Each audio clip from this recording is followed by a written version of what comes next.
ఇక BRS party ఉంది, ఇంకో పార్టీ. ఏముంది ఆ పార్టీలో? మొట్టమొదటి ప్రభుత్వం వచ్చింది, తొట్టతల్లి ముఖ్యమంత్రి గారు అయినరు. మంచి సాలు తీయాల్సి ఉండే, అది సామాజిక న్యాయానికి కావచ్చు, ఒక ప్రణాళిక కావచ్చు. 3 ముఖ్యమైన అంశాలతో తెలంగాణ తెచ్చుకున్నాం: నీళ్లు, నిధులు, నియామకాలు. ఏం చేసింది బీఆర్ఎస్ పార్టీ? నీళ్ల కోసం 10 సంవత్సరాలలో 1,89,000 కోట్ల రూపాయలు ఖర్చు పెట్టింది. 1,89,000 కోట్ల రూపాయలు ఖర్చు పెట్టి ఎన్ని ఎకరాలకు నీళ్ళు ఇచ్చిందంటే 14 లక్షల ఎకరాలకు నీళ్ళు ఇచ్చింది. అందులో 2 పెద్ద ప్రాజెక్టులు, ఒకటి పాలమూరు, ఇంకోటి కాళేశ్వరం. ఆ రెండిటికి కలిపి 1,21,000 రూపాయలు ఖర్చు పెట్టింది. ఎన్నిటికి నీళ్ళు ఇచ్చిరాయా? ఎన్ని ఎకరాలకంటే 1,00,000 ఎకరాలకు నీళ్ళు ఇచ్చింది. ఈ మాట బాధతో చెప్తున్నా.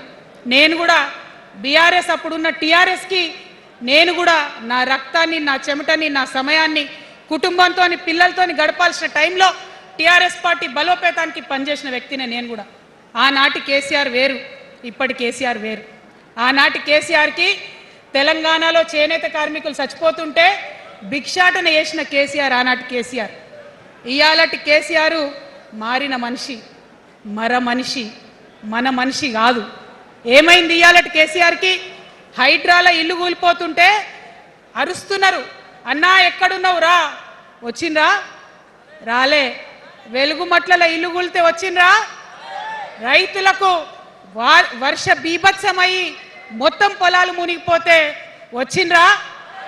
చేవెళ్ళ దగ్గర బస్ యాక్సిడెంట్ అయితే వచ్చిండ్రా?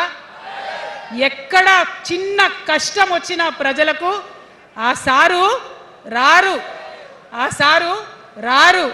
ఎందుకంటే ఆయన మారిన మనిషి, మనిషి, గుంటనెక్కల తోడేళ్ల చేతిలో ఖైదీ అయినటువంటి మనిషి, మన మనిషి కాదు. బాధతో, దుఃఖంతో, ఆవేదనతో చెప్తున్న మాట, సంతోషంతో చెప్తలేని ఈ మాట నేను. అట్లాంటి కేసీఆర్ ఎట్లా ఉండే ఒకప్పుడు? అదే ఆర్డీఎస్ అంతా పాదయాత్ర చేసి నా తెలంగాణకు నీళ్లు కావాలని అడిగినారు.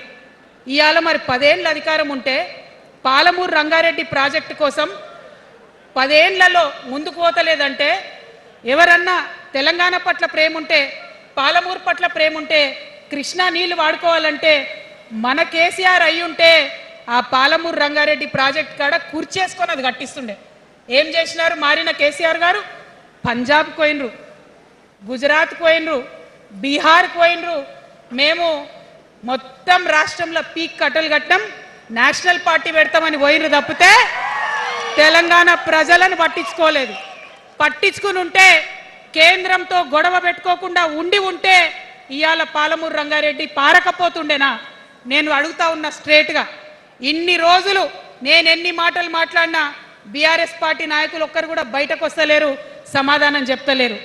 దీనికి మీరు సమాధానం చెప్పకపోతే ప్రజలే మిమ్మల్ని బయటకు లాగి సమాధానం చెప్పేటట్టు చేస్తారని కూడా ఈ సందర్భంగా నేను తెలియజేస్తా ఉన్నా.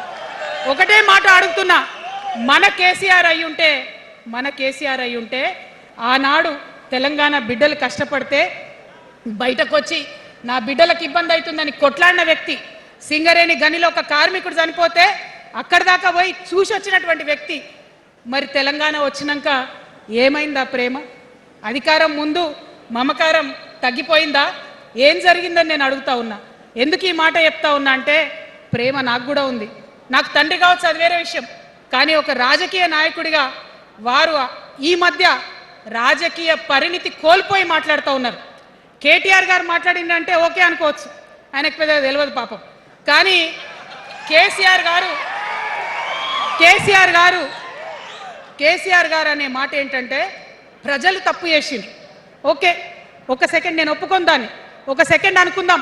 ప్రజలు తప్పు చేస్తే నేను ఒక తల్లిగా అడుగుతున్నా, నేను నా కొడుకో మాట చెప్తా, వాడు వినలేదనుకో, కింద పడ్డాడు అనుకో, ఇడిచిపెడతానా? దగ్గర తీసుకొని మంది అనా? ఓకే, ప్రజలు తప్పు చేసిర్రు అనుకోండి, మీకు అధికారం ఇవ్వలేదు అనుకోండి, ఒక కర్కోటకుడి పాలన నడుస్తుంది అలా తెలంగాణలో. ఇబ్బంది పడుతున్నారు ప్రజలు, గోసపడుతున్నారు, ఏడుస్తున్నారు. ఇండ్లు అన్నీ ఉండి ఇండ్లు గూలగొడుతుంటే, అర్ధరాత్రి ఇంటి మీదకి వచ్చి ఇండ్లు గూలగొడుతుంటే ఆదుకోవాల్సిన అమ్మలాంటి మన పాత కేసీఆర్ ఏడి? ఎక్కడున్నాడు? ఇది మనం అడగాల్సింది. అందుకోసమే నేను ఈ నిర్ణయం తీసుకున్నది. నన్ను పార్టీలోంచి బయటకేస్తే నేను వెంటనే పార్టీ పెట్టలే. ఆనాడు కూడా చెప్పిన నేను ఆలోచన చేస్తున్నా, మారతారేమో మారతారేమో మారతారేమో అని చూసిన, పదే పదే పదే వేచి చూసిన. ఇవాళ నన్ను పార్టీలకు వెళ్ళి సస్పెండ్ చేసి 10 నెలలైంది. నాకు నిజంగా మంచిగానే అయింది. ఎందుకు తెలుసా? ఆనాడు ఉద్యమకారులను ఇబ్బంది పెడుతుంటే నేను ఇంకా గట్టిగా మాట్లాడాల్సింది, మాట్లాడలేదు. ఆనాడు మీకు జరిగింది, ఇవాళ నాకు జరిగింది. కొత్త ఏం లేదు. కేసీఆర్ కోసం, టిఆర్ఎస్ పార్టీ కోసం, ఆనాడు తెలంగాణ ఉద్యమం కోసం ఇండ్లు అమ్ముకొని, భూములు అమ్ముకొని, ప్రతి ఊర్లో టిఆర్ఎస్ కండువా వేసుకొని పోరాటం చేసినటువంటి కార్యకర్తలు ఎక్కడున్నారు ఇవాళ? ఒక్క గుళ్ళ మెంబర్ ఇయర్ రాలేదా? ఒక్క గుడి చైర్మన్ ఇయర్ రాలేదా? తెలంగాణను వ్యతిరేకించి ఉద్యమాన్ని తొక్కిపట్టి మన మీద లాఠీలు పెట్టి కొట్టినటువంటి వాళ్ళకి తీసుకొచ్చి ఎమ్మెల్యే సీట్లు ఇచ్చి వాళ్ళ అనుచరులు వచ్చి మిడతల దండలాగా మన కార్యకర్తల మీద పడితే తల్లి కోడి కాపాడుకున్నట్టు పిల్లల్ని కాపాడుకోవాల్సిన మన కేసీఆర్ ఏడబోయింది. వచ్చిందా ఎవరికన్నా పదవులు? ప్రతి సంవత్సరం రాష్ట్రం మొత్తంలో పోస్టులు నింపితే 6,000 పైచిలకు నామినేటెడ్ పోస్టులు వస్తాయి తెలుసా? అంటే 10 ఏళ్లలో 2 ఏళ్లకోసారి నామినేటెడ్ పోస్టులు వేసినా ఒక 30,000 మందికి దాదాపుగా ఏదో ఒక గౌరవం. ఏం కావాలి మనకు ఉద్యమకారులకు చెప్పండి? ఏం కావాలి? కండువా వేసుకొని పిచ్చోళ్ళ లెక్క తిరిగినందుకు, మన ఇంటోళ్ళని ఇడిచిపెట్టి తిరిగినందుకు ఇంత మర్యాద కావాలి. మా సార్ నన్ను గుర్తుపట్టిండా, మా పార్టీ నన్ను గుర్తుపట్టింది, నాకేదో చిన్న పదవి ఇచ్చిరని చెప్పుకుంటే ఒక మర్యాద ఉంటుంది.